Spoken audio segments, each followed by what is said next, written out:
Aloha friends, this is a little bit of a product review or an unboxing. I've already unboxed it. This is the Python Power Twister made by Core Prodigy. This is the lightest one. This is not the first one I bought. I bought the medium one. And what we do with the Power Twister, because you were asking, what is this weird thing that makes these funny little noises, is we can take an overhand grip, create some tension through the body, and then create tension to the arms, closing that spring, which is resisting with a different resistance profile than most other weights have. I could also do this underhand. I could do this for reps.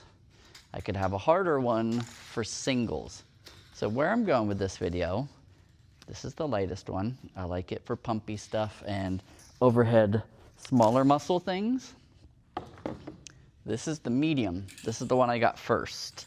I will put the resistance numbers that they estimate in the captions. So double overhand grip, closing it, flipping it under, closing it. It's easier when it's in close. It's harder when it's out further. Just general principles of this spring resistance. And then we come to the last, the hardest one. And when I bought the medium one first and like immediately maxed it out pretty easily, I was like, oh man, I kind of wanted the challenge. So this guy, I was hoping would be a little bit harder.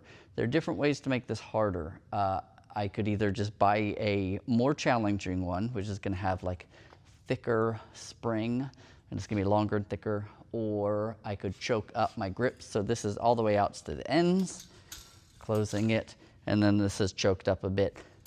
I gotta be honest, it does not feel great to my elbows to take this all the way in grip and then bend from there versus here.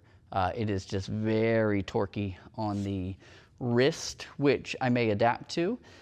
So that might be one question. Have you adapted to taking the more narrow grip, or do you buy stronger springs? The other thing is that when you grip in, you don't get to wear the safety straps, which I don't think I'm ever gonna pass out and get smacked in the face with this, or it's gonna break, but it could. And I like safety. So my question is twofold. One, have you ever used a power twister for training? And you could say, bro, just use calisthenics, dumbbells, kettlebells, strongman, powerlifting. I've done so many different types of modalities. This is what excites me right now. So don't tell me what I should be doing. If you have a power twister answer, throw that out.